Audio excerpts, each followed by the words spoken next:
details. Now, Hao, thank you so much for joining us. 谢谢你能接受我们的邀请. As a Chinese student at the union, I couldn't say how special it is for you to come and speak to us tonight. Oh, thank you so much, Chiang-Kai, for inviting me. It's great to be here. So I want to start our conversation right from the start of your journey as a film and documentary maker. You originally trained as a biologist, and then you held various management positions at technology companies, including Yahoo China and Alibaba.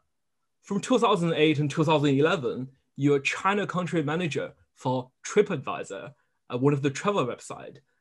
What led you to film and documentary making? Oh yeah, that's a long story. So I was born and raised in China. I came to the US for graduate school in molecular biology.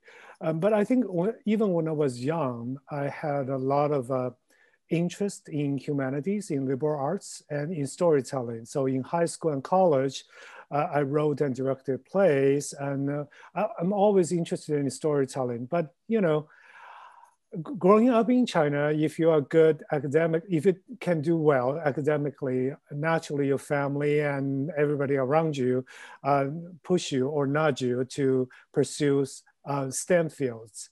And also growing up, I never met anybody around me that was making a living as an artist.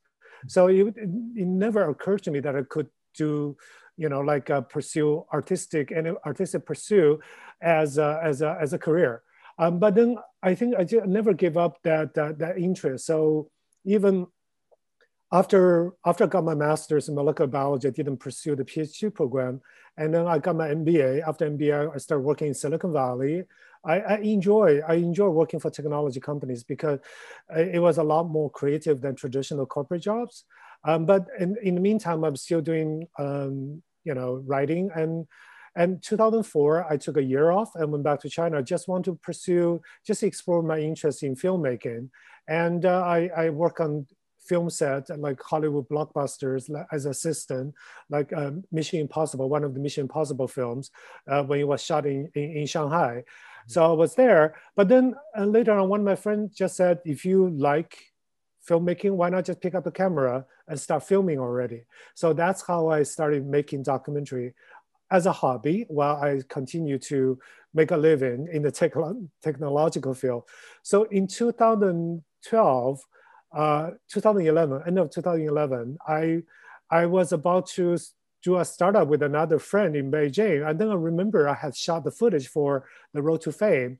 I give myself 6 months, 6 months time to finish editing that film and then go back and do technology startups. But 6 months became a year and then became a year and a half.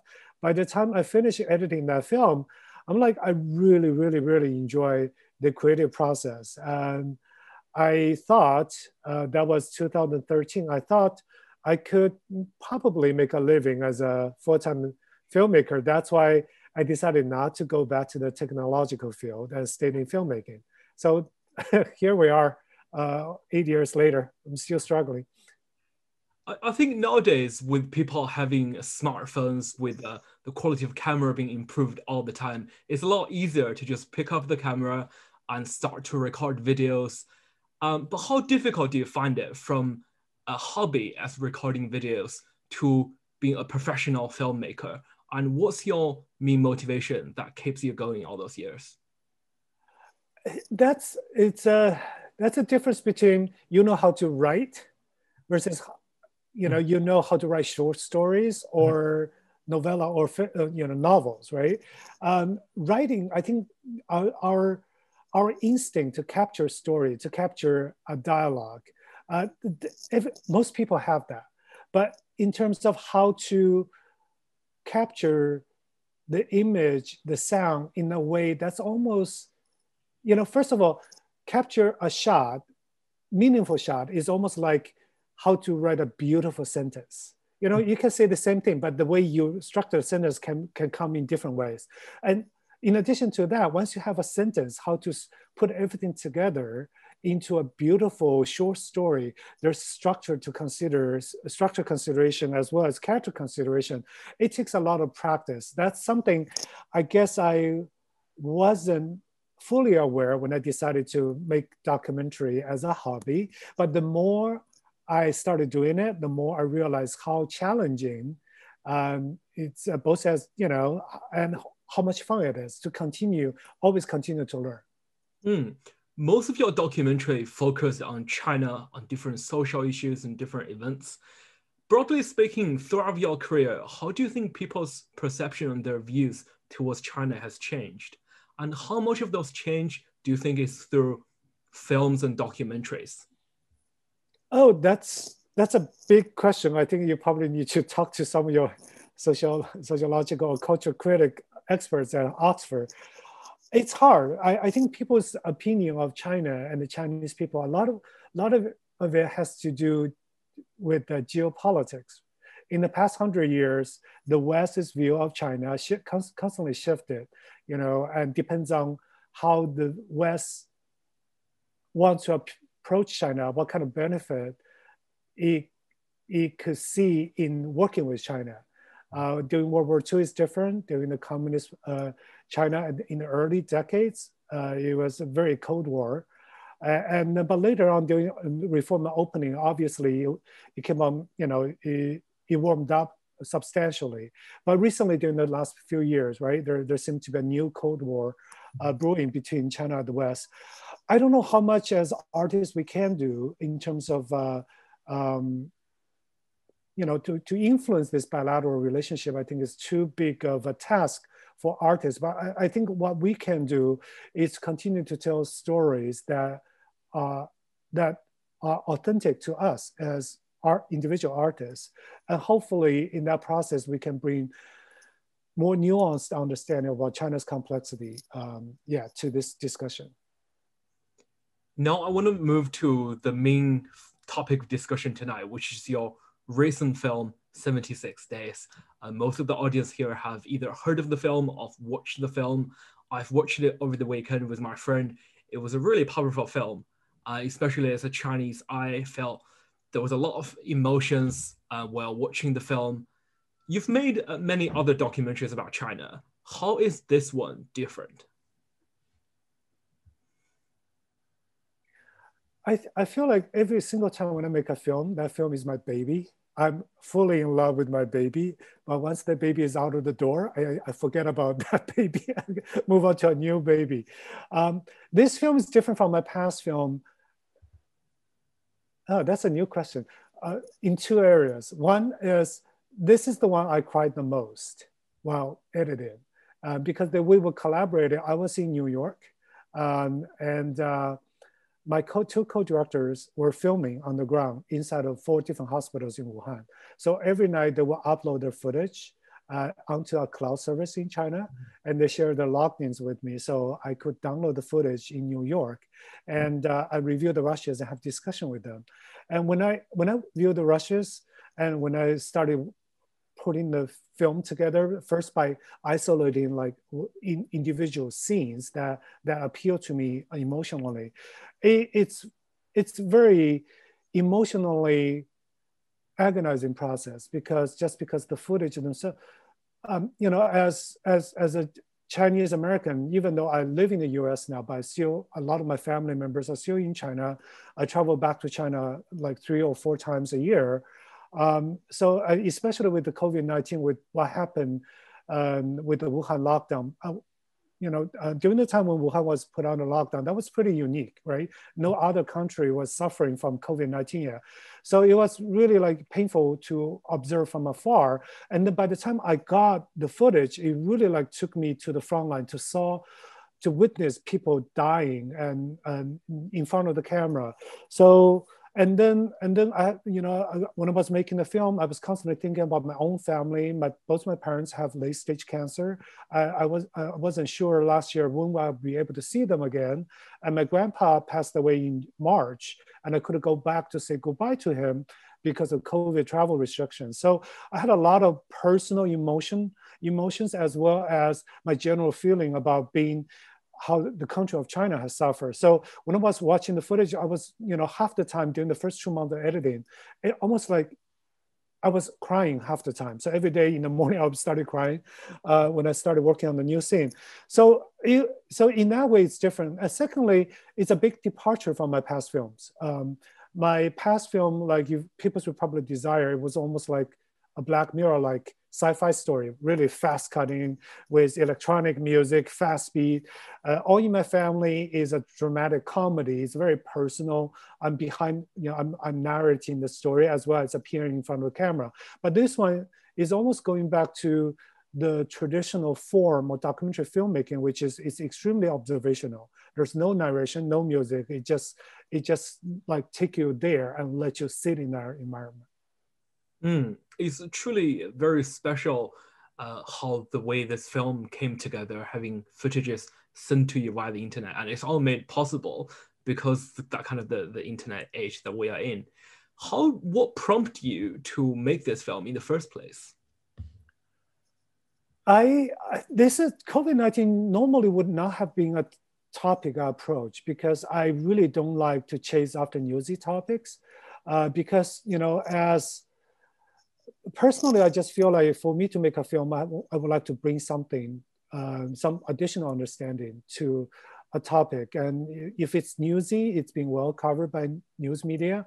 I sometimes doubt if I could add anything interesting to say.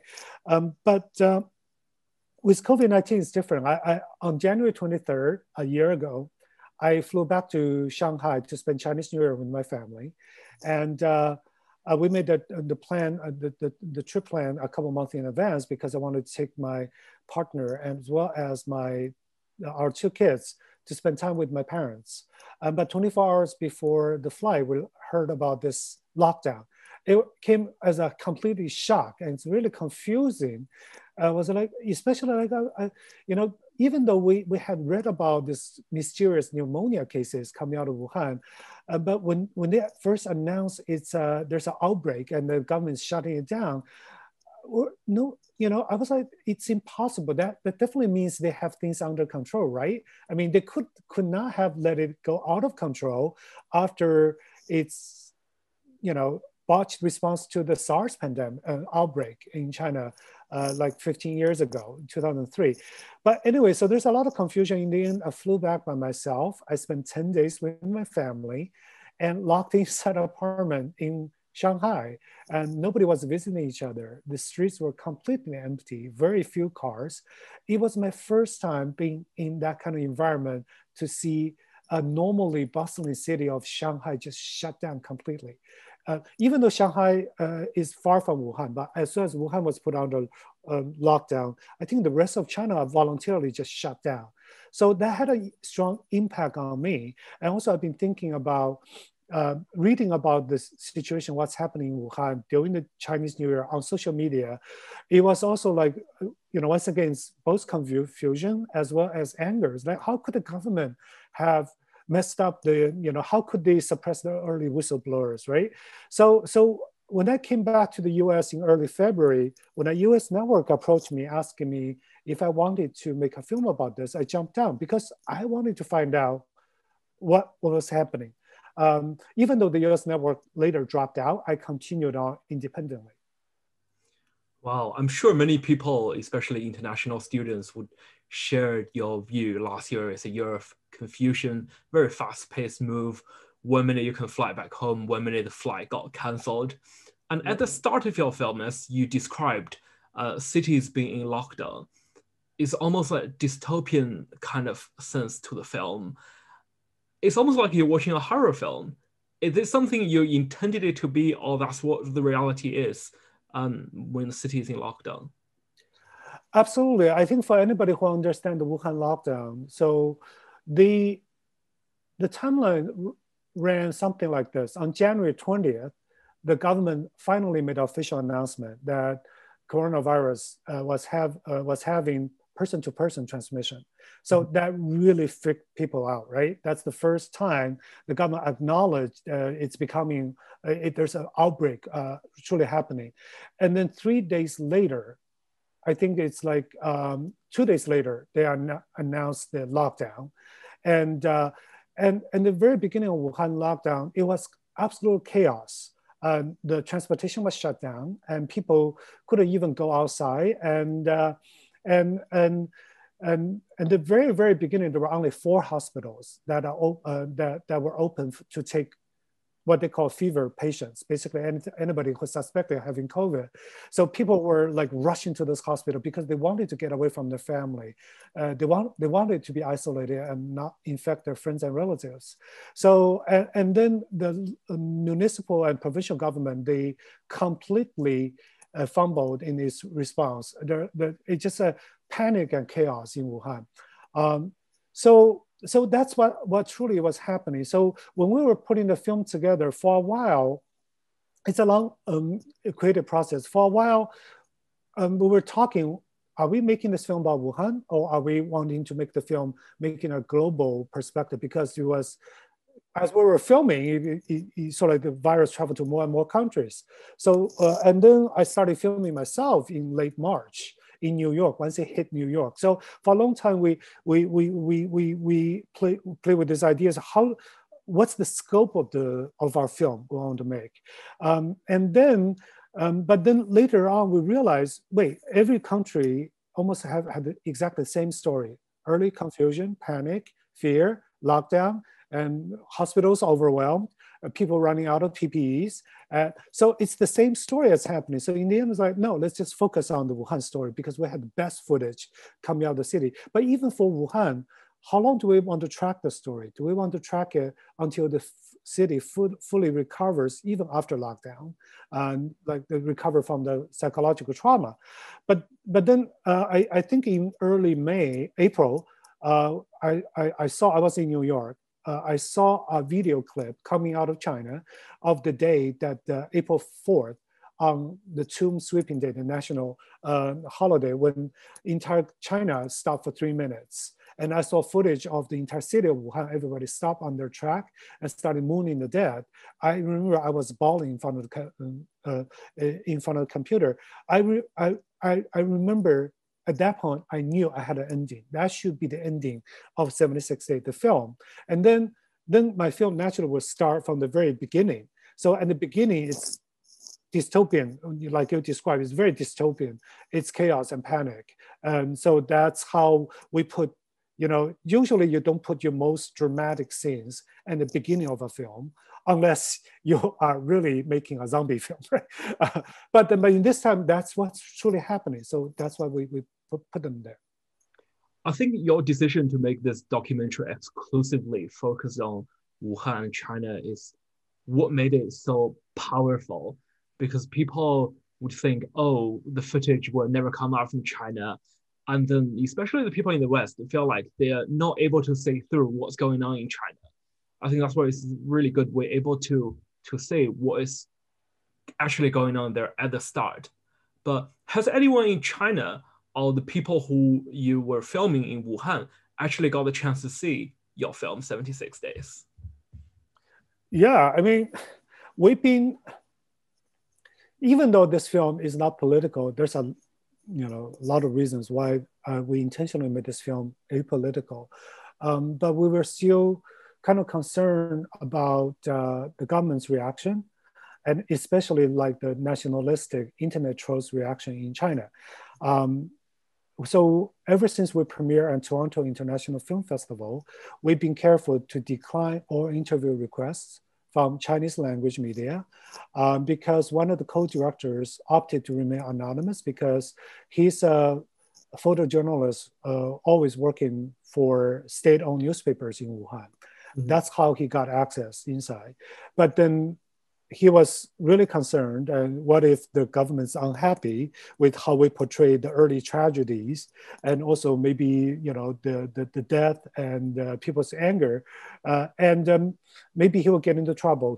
He was actually more concerned with what if the nationalistic trolls going after him, accusing him of using people's tragedy in Wuhan to make money or fame for himself. Mm-hmm. So we'd be really careful not to disclose anything to the Chinese language press.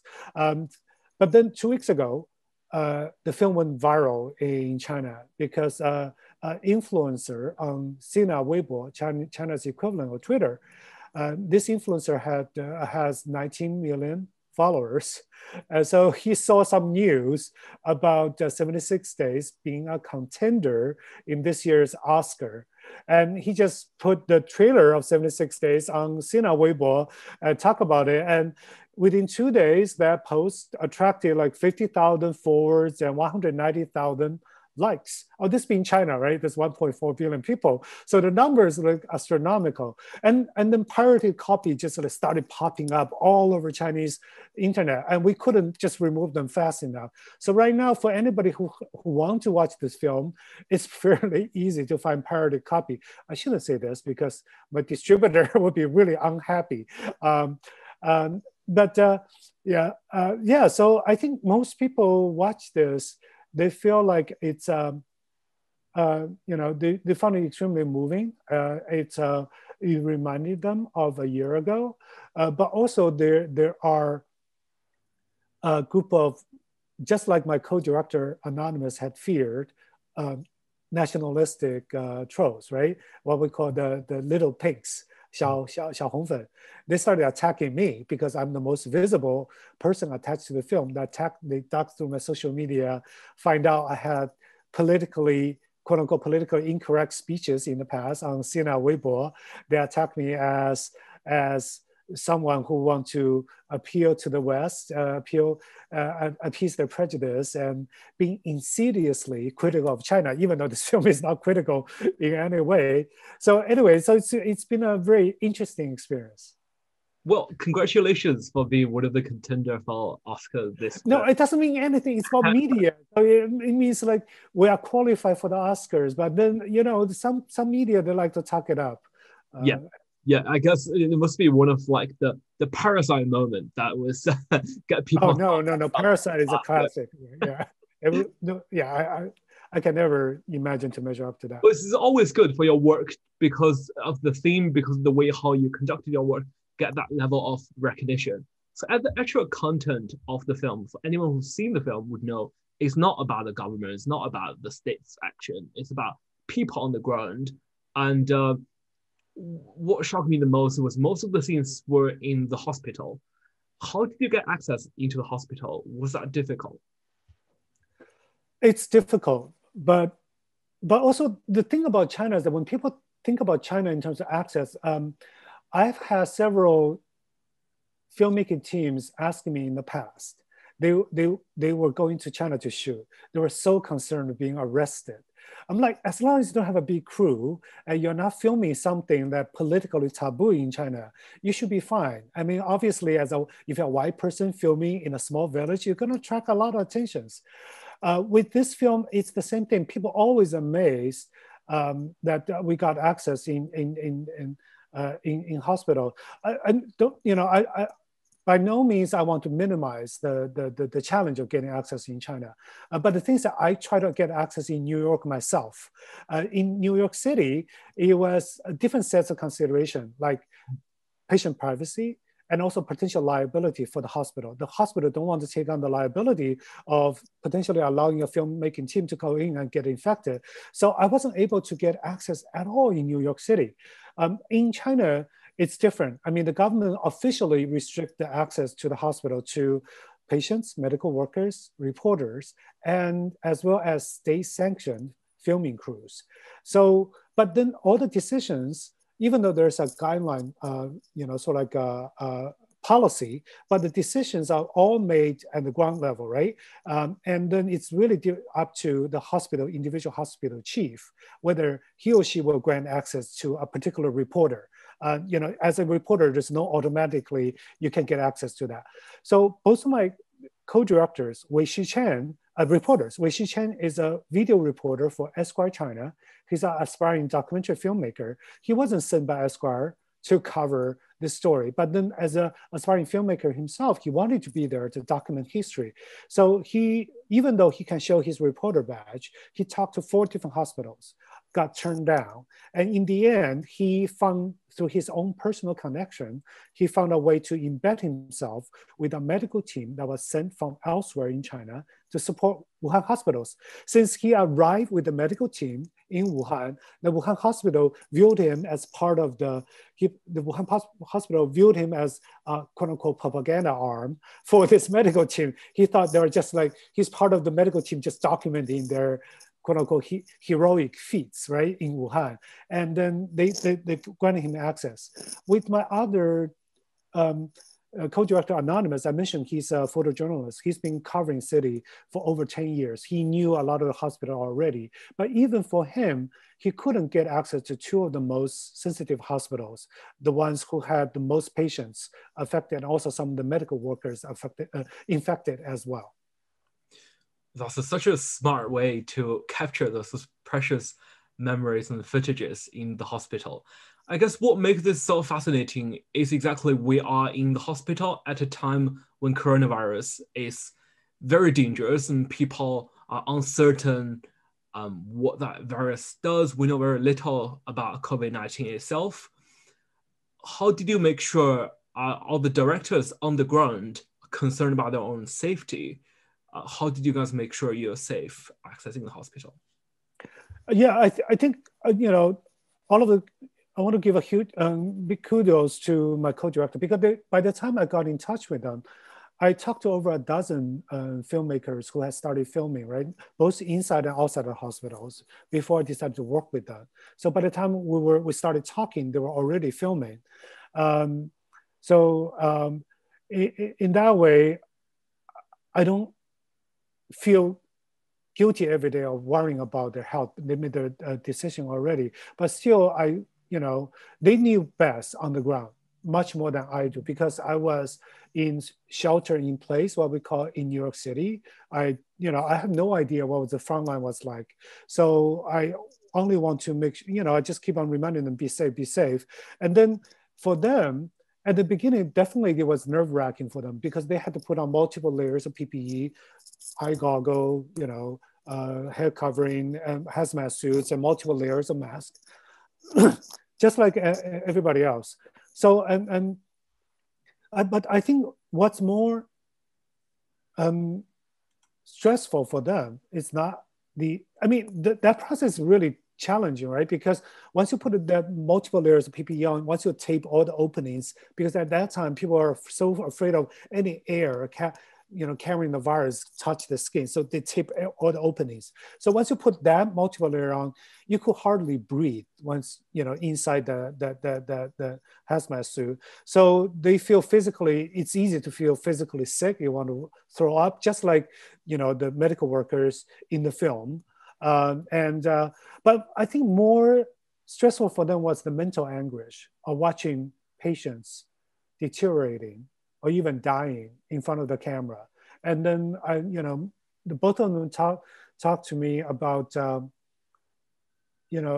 they were not sure they wanted to stay because they wish they could help more. I mean, by having the camera there, sometimes they feel out of place, useless, right? This kind of guilt. It's almost like a survival's guilt in that environment. All I could do is that you encourage them to take time off whenever they feel that way. But at the end of the day, encourage them that what you're doing has meaning. You are documenting history, and nobody else, as far back in those days, back in March or April, nobody around the world, as far as I knew, were doing as good a job as they were doing. Yeah, I can say this is very personal and emotional to yourself. There are so many powerful images in the film, and a few images that really impressed me or made me want to cry or crying was one I particularly remember.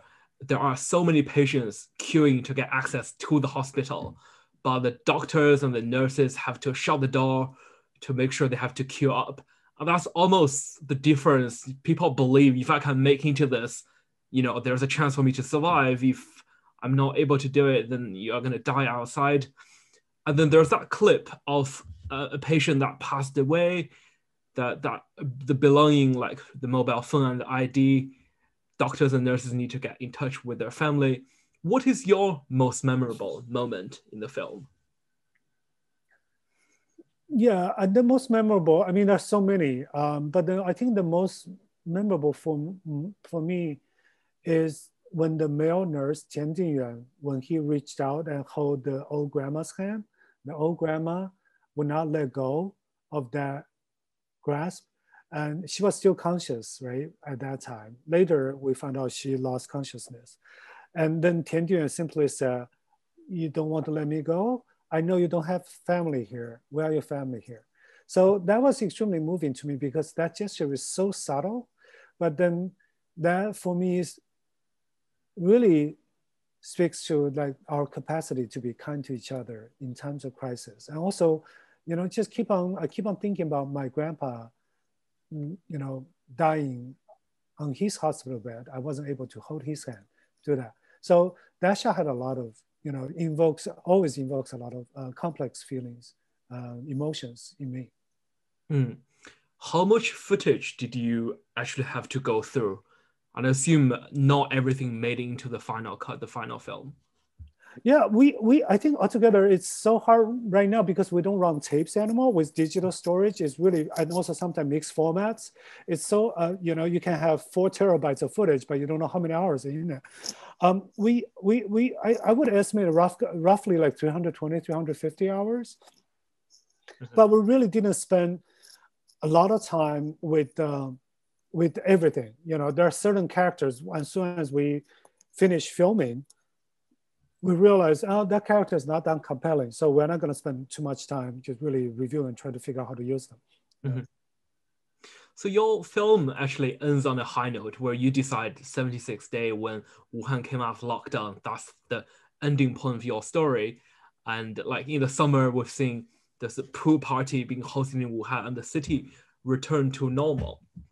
And yet, when your film was released to the world in the autumn and now just got released in the UK last week, everywhere in the world we're still struggling to control the virus, especially here in the UK. We are in a national lockdown, and the talk of a new variant could be more deadly than the original COVID-19. How do you think the current situation changed the lenses of how people view what happened a year ago? First of all, I don't think the film ended on a high note. There's no pool party scene at the end of the film. That's in the news. The film ended with the National Mourning Day, right? I get it. So a lot of people have told me that I guess it depends on your perspective. For me, the way I ended that film, it's actually immense sadness about collective grieving, collective loss. Mm-hmm. But I understand for people everywhere else outside of some of the East Asian country where the pandemic was put under control, life has returned to normal. I feel like it's a happy ending because Wuhan did emerge after a relatively, now looking back, a relatively short 76 days, right? And to come back to some kind of normal.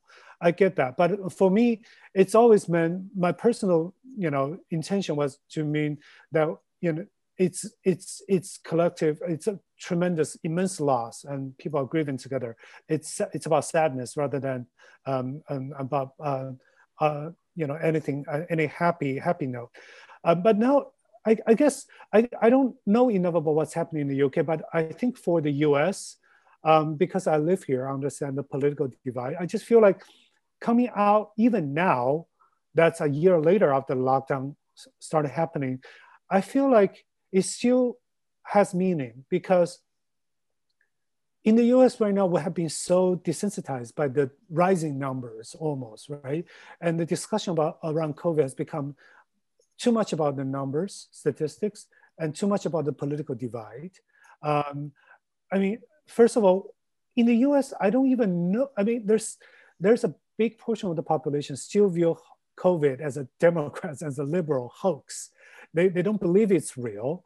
And I just feel like this film, first of all, can remind people, yes, it is real. It is real. So, and secondly, I don't know, as a filmmaker of a particular artistic sensibility, and I guess this film hopefully can convey that any community, any society can survive a pandemic if we can work together and be kind to each other and reach out, just hold each other's hands. Mm-hmm. Well, thank you very much for sharing your experience directing this film and the raw emotions involved. Moving on a slightly lighter note, where I'd like to look back to some of your other work. One that I particularly enjoyed on Netflix is All in My Family, where you described your personal process of coming out to your family. In making that film, what steps did you take to balance your own experience with the experience of your family? So how does everyone else feel in your family? It was a discovery process, obviously. Making a personal documentary is extremely challenging because as a storyteller, you want to tell a good, truthful story. But also as a member of the family, you want to make sure you act, you are a good member of the family. You play the part that you're supposed to play. Like, for example, when I'm a father or when I'm a son to my parents. So yeah, I mean, at the onset, it was fairly easy. When I started filming my parents, it was in 2000, a long time ago. Because even at that time, I thought, I guess now looking back, I think a lot of young people always thought they had the worst possible family or parents, right? Their family situation was uniquely repressive. And I guess everybody growing up thinking that way, I definitely did.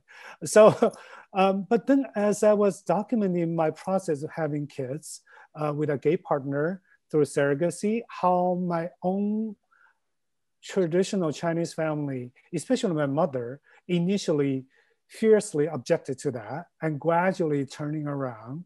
And in the end, my American life and my old Chinese life tentatively reached some kind of truce by promising to still love each other, to live on loving each other without necessarily fully embracing each other. So yeah, that ending was definitely unexpected.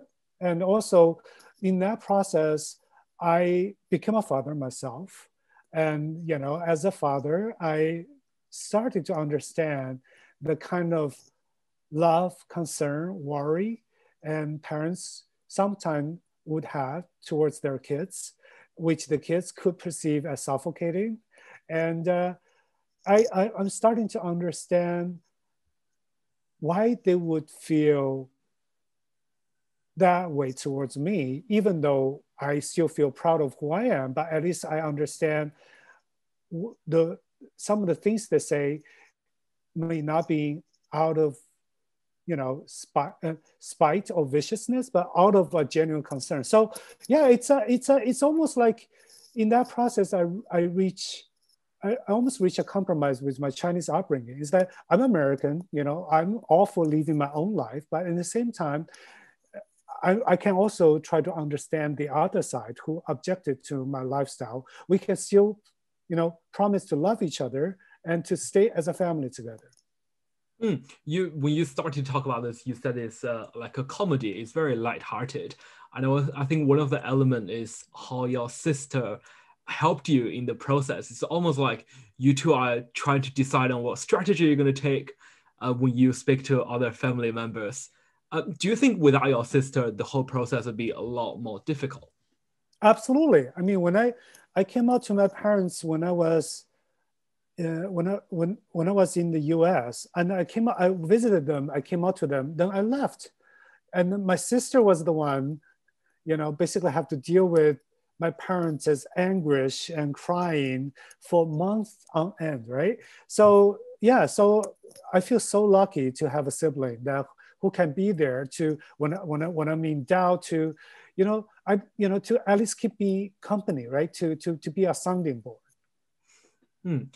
When your film, the film came out, a lot of people on the internet said how strongly they relate to your story. I'm sure a lot of people must reach out to you to tell their own story as well. Is there ever an intention for you to use this film to help the LGBTQ community, especially from your cultural background? Definitely. I mean, thanks to piracy again. Even though as a filmmaker, I'm not supposed to say I welcome that in any form. But in China, thanks to piracy, it's also everywhere. And I think a lot of the LGBTQ community in China have watched this already. And yeah, a lot of people reach out to me um, and told me their stories. It's because I've been out of China for so long. I mean, I had my own struggle as a gay immigrant in the US for a long time. And then obviously I went back to China. I stayed there for years and then recently came back to the US again. But I guess I mean, China has changed a lot. The queer movement in China has changed a lot. In big cities, there's a lot more room to explore your sexuality. But I think overarching and overall, the societal pressure is still pretty repressive. So I guess sometimes I forget about that. But I think based on the story that reminded me, it is still pretty much there.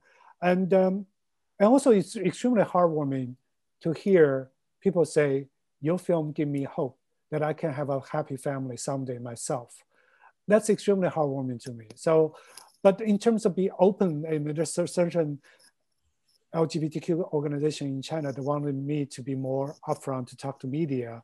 But I guess, you know, releasing my film to pirated form in China on Chinese social media at this stage is probably how far I could go, because I really don't want it to impact my family, my family's life in China either at this stage.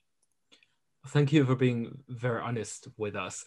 Before we move on to the final documentary we want to discuss with you, I just wanted to remind all the audience, do ask questions. You can type in questions at any time and come with your name and college so I can read them out later on. So the last one I want to talk about is the People's Republic of Desire. It says to show the dark side of new internet technology. What do you think has given to the rise of this lucrative and widespread practice? And is this unique to China?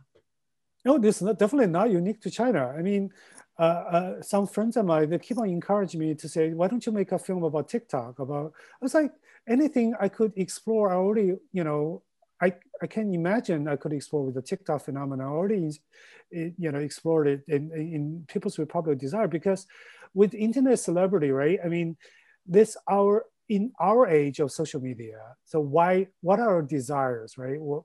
We want to satisfy online.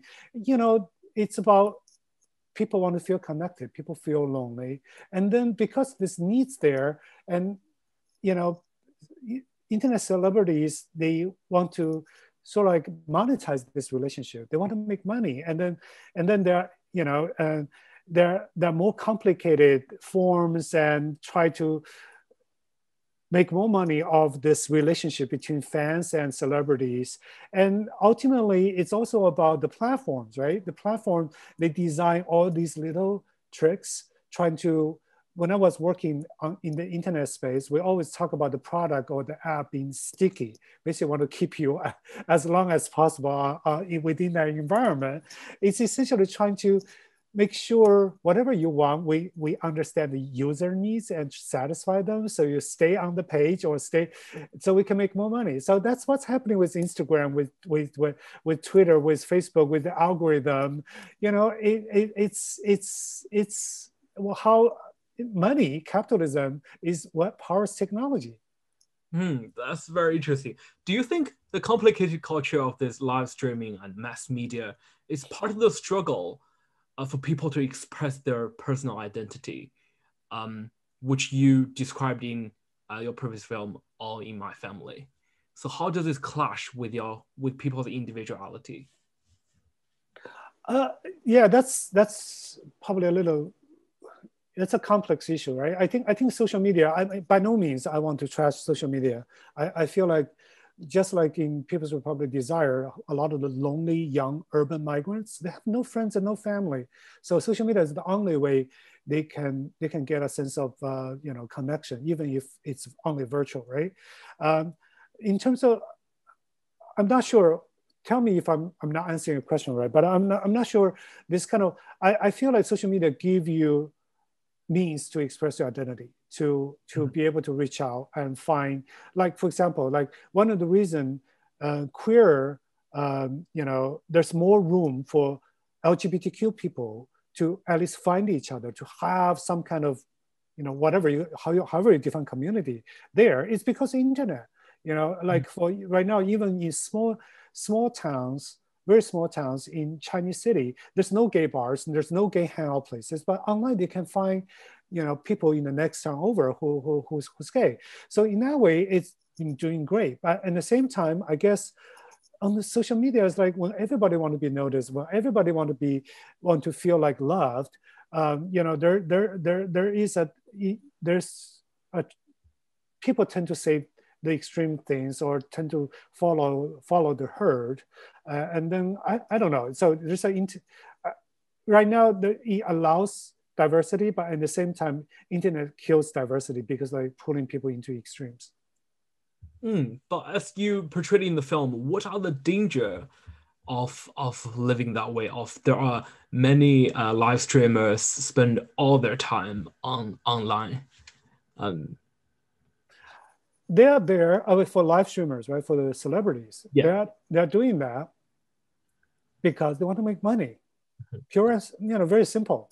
And but then the price you pay is that to make money in the capitalistic society, right? There are always rules of the game. You have to follow the rules. And the rules of the internet is that you have to be constantly on to please your fans and please your patrons. And in that process, you don't have a life in the real world anymore because you spend all your time online and you lose touch with reality. And, and in the end, I guess the question is that, does that truly make you happy? But then that becomes a philosophical question, right? It's like, well, and people doing anything, is that, does it make you happy if you spend all your time doing that one thing? Well, that's very, very enlightening. It's good to get your perspective on the subject. So I guess my final ending question is, what is next for you? And how do you decide what project you're going to take on? What's your next project? Yeah, I mean, taking on a new project is always like bungee jumping. You look at it, it's like, do I really want to spend a year or two of my life just working on that project? I think, right now I'm developing a couple, both documentary as well as script and narrative projects. Mm-hmm. Obviously, during COVID pandemic, it's really hard to move the development process along because I couldn't fly around to visit people, right? To really get to starting some shooting going, get some shooting going. But I think at the end of the day, it has to be viable in terms of, I don't want to make film only me or a couple of friends of mine would appreciate. I want the film to be able to find some distribution channels so people get to see it. But more importantly, I have to find a subject matter or topic that moves me emotionally, not, for me to be able to. So that's the only way I can see myself investing so much of my time on any particular subject matter or characters. Cool. I'm sure all the audience and I are looking forward to your next big project. So now I'm going to move on to the audience questions. I'm going to read out some of the questions have been sent in by members. So the first one is from Joel Crabtree from Cable College. He asks, as a screenwriter and director, I'm interested in the approach to documentary in China. How do you think it differs to that from the West?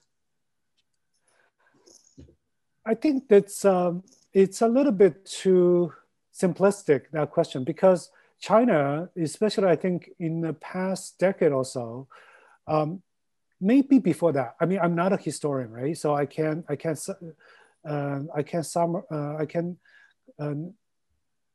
give any conclusive summary of what the documentary film was like before that. But I feel like because during the past decade, Chinese documentary industry or Chinese film industry in general has had a lot of informational exchange between the West. First of all, they're watching a lot more documentaries here. They understand what documentary films are going to the festivals, are being screened on Netflix. So I think my suspicion is in the old days, as any film in China, documentaries tend to be quote unquote more traditional or more artsy.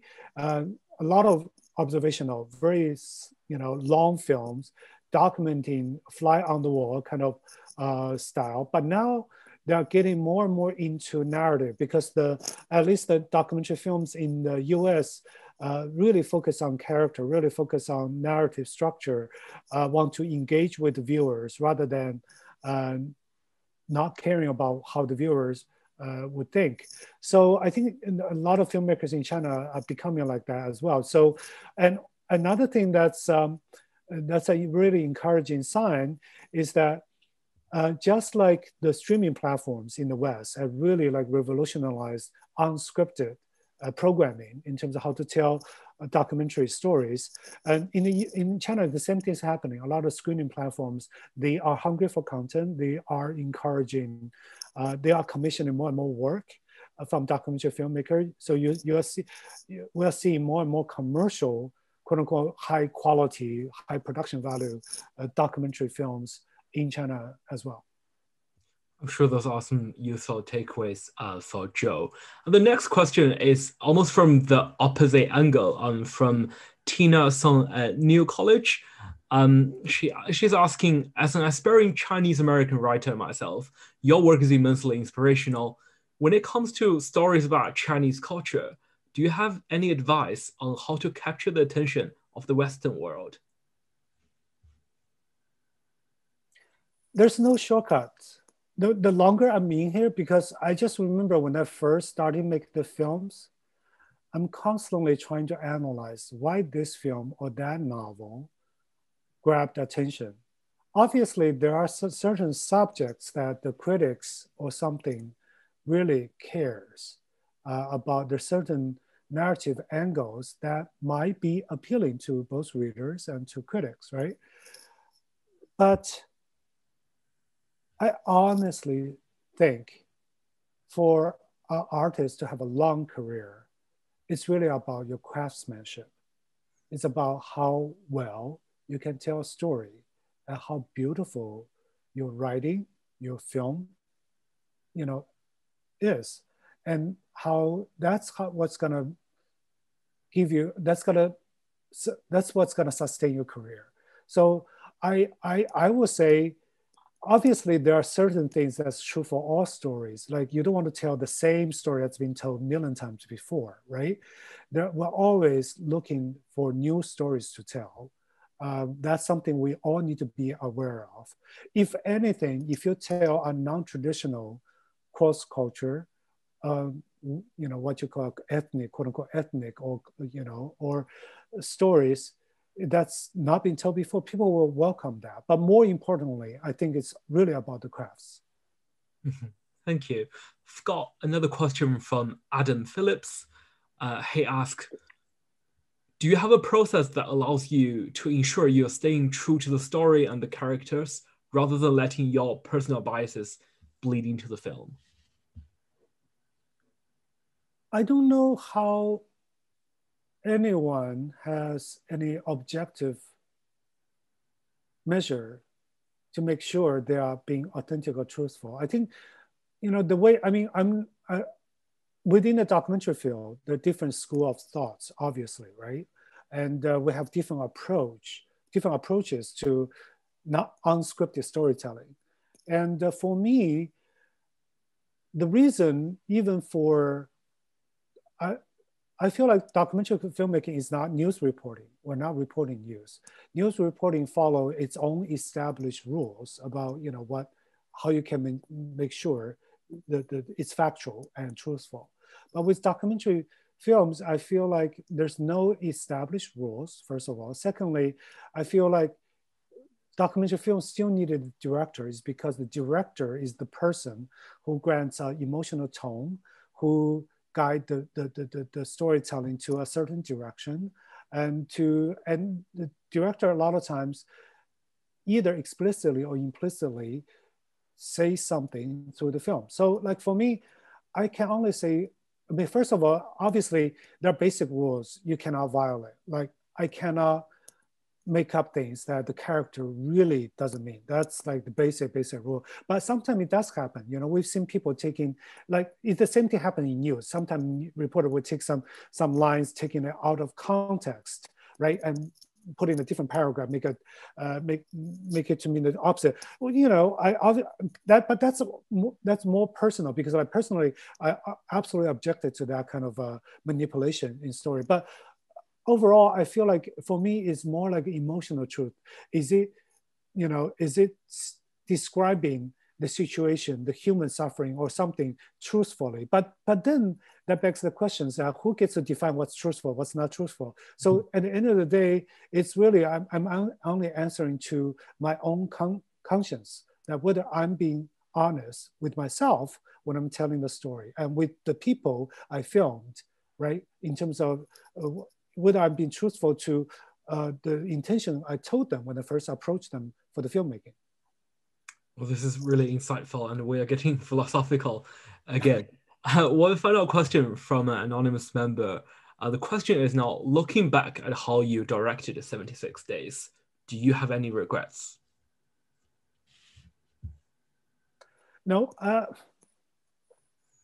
don't think so. I think for me, the great things about documentary filmmaking, because documentary films and narrative films are very different, right? You cannot prepare for documentary. You dive in, and then you start filming, you get the footage, and then you try to make the best film possible from that footage.